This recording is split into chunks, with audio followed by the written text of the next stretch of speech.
Right guys, just doing a little gun review here. The Webley Vulcan 22 Mark II. They actually did make the Mark III first, a bit of an odd way to go around and all that, but they've done the 3, then they've done the 2, then they've done the 1. And all I know is it was made in 1981 through to 1984. I think this is a 1981 version because it's got a walnut stock. As you can see, very nice. It's got the old book pad on, if you can see that there. It's got the old Webley sign on the bottom, the Webley mark, if you can see that. It's a very nice little rifle. I've only picked it up cheap. My brother put me onto it actually. He got it traded and I had a little SMK B2 camo, which is a little carbon fibre crappy, not the best, but I swapped it for this, and I'm glad that I did because it's one of the, I really like the rifle. It's a good old school rifles.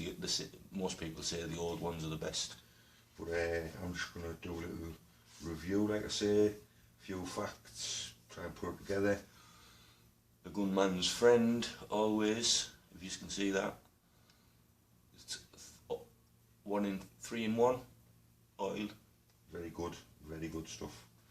This is obviously, it's an old rifle. It was made in 1981, so it's older than me, and it's got quite a bit of bluing, if you can see, along the barrel.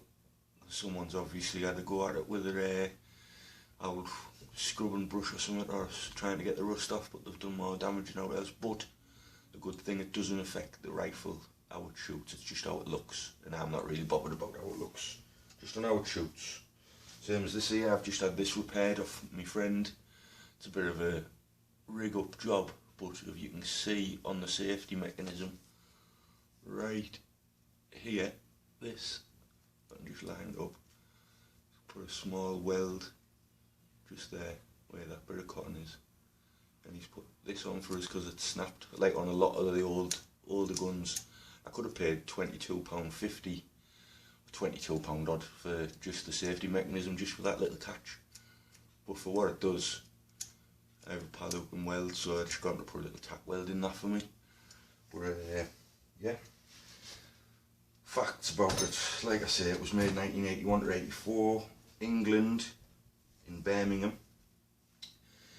It's an old favourite of poachers. It's a unique breech, which I like the breech on these. A lot of people say they like the breech. I do.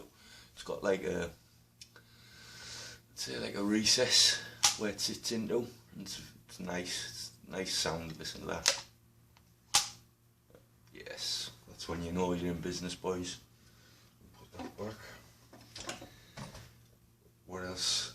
The company Webley used to be a very good company back in the day. It's been bought out by Hatsan, so you won't ever get a Webley, British-made Webley again. They'll always be Turkey-made. That's what I like to say to people who are into the business and who like to get the old guns and do things with old guns. These are the best. The old ones are the best. Probably your dad or your granddad had one of these. But like I say, they don't make them like this no more. I wish they did, but they don't. The silencer and stuff, obviously it's apart now, so I'm showing you it in pieces, but you can actually fit the silencer onto the end of this here. Can you see that little recess around the end there?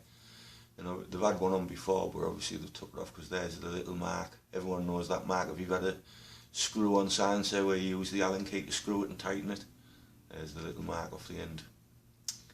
Nice barrel, like I say, nice and chunky. There we go, Webley and Scott, England. Like I say, I've got a nice scope to go onto it, which is a Hawk 3 to 9 times 40. IR, so you've got it's like illuminated rectal, but it's alright, you know what I mean. It's not the best, but it'll do for now. Obviously the oil, it's an all-round gun. It's good for pigeons, it's good for rabbits. It's actually, you can take pheasant down with it as well. I've seen a couple of people, if you get the shot right on, you hit them right in the head or in the neck, they'll go down like a bag of shit. It's very powerful. Like I say, it was one of the powerfulest guns, 12 pound pressure. it's obviously old, like I say, the blue one's going a bit on it, but that's nothing that you can't just put out of your head if you're not bothered about the what it looks like, you know what I mean? Cleaning, that's all it is. It's keeping it clean, keeping the varnish nice. That's all that I'm about. Like I say, this needs a good clean. Like I say, if you have a look at some of the screws, look at that, the trigger, that's the trigger guard. If you have a look at the end of the screw, look at the rust on that. Obviously seeing a bit of action. Same as these, this is the trigger, obviously guard as well, part of it. Not too bad condition, but it needs a good clean. I'll start putting it together. Yeah. Let's do it. Right, top half goes into there. Oh yeah, sorry, before I start cleaning, this is another tip for cleaning. 1971 2p, 98% copper, which isn't the best, but you should be using 100% copper, but this does just as good. You know, all the blue one where I was on about on the barrel, all of that. It's an easy way, all this rust, I mean, it's to stop removing your blue one. You use the copper penny with oil and you just rub it backwards and forwards and keep going all the way along. I've only done the beginning bit of it here where you can just see it's quite clear, but I need to do the rest of it obviously. Right, back to putting it back together, guys. Like I said, I just really like the gun. I've had a Stingray, I've had a Webley Stingray Mark 1. My friend's got a Webley Quattro number 2. And the new Hatsan ones, like I say, they're good, but I'd rather have a British made rifle. Everything, you know what I mean? Nice. None of this Turkish crap. Get these screws in. Like I say, get it all nice and tight. I've already given the safety mechanism there where I put on a little coat with the old permanent marker, because it was silver and obviously I wanted to match, so I just give it a colour in with the black. No one's going to know the difference apart from me. And you can see there when that's up and in, you can see that safety mechanism there. You wouldn't really know the difference. I just wanted it to work. I could have really disabled it so that the safety mechanism wasn't working anymore. Oh, that's not going to do the gun any good, is it? But yeah, I could have just disabled the safety mechanism, but I just thought, get it all done. Get my friend to sort it out for us, and we're all safe and that there, boys. Best way to be. And like I say, the poachers back in the day loved this rifle. Well, my dad and my friend's dad, they all say if you had a Vulcan when you were younger, you weren't going hungry. You were coming home with rabbits, pheasants, pigeons, anything. Anything that stopped there long enough, you'd had it. And the accuracy of, once you've got it on the dot, and the sound, like I say, the sound of it when it fires, or when you even cocking the barrel like that, flicking it back up. Oh, that noise. Beautiful. Absolutely beautiful little rifle. Right, get these last few screws in and the trigger guard on there. Is it the other way?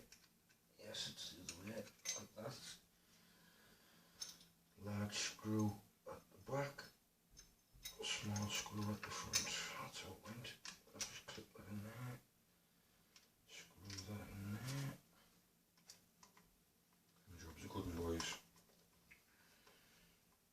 Yeah, it's one of my hobbies. Like I said, I've been going out shooting since I was a lad. Me and my pals used to get an old 2-2 rifle. Could have been, I don't even know what they were. Could have been anything. An old carnival gun, I think. But the fun you can have when you're a kid with a small little rifle, you know. All the ones nowadays, they just want to sit on the computer all day and shoot pretend guns. Right, there's that tightened up there.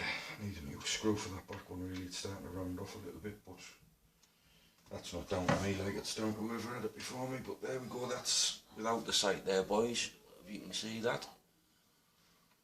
Without the sight on, and we can see on the top there, if you can make that out, Webley Vulcan, very nice.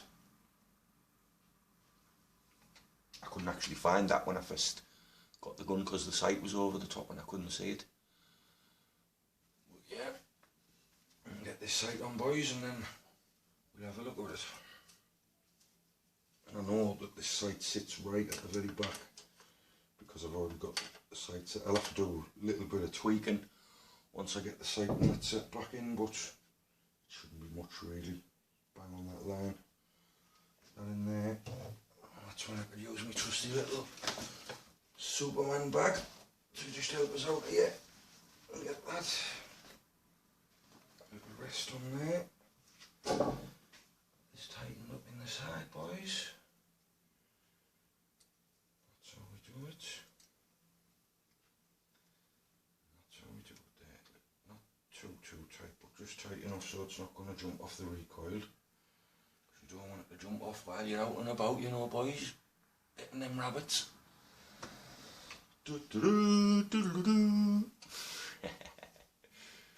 Now, boys, now that it's all put together, I'll give you a test run, eh? There, the safety's back. Pop that safety forward. Jam it in. And now that noise again. I'm just going to go off camera for a second while I fire it, but 2 seconds, boys.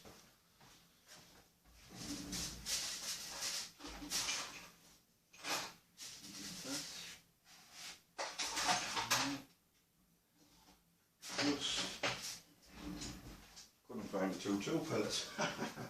Only had 177s, right, boys, if you can hear this.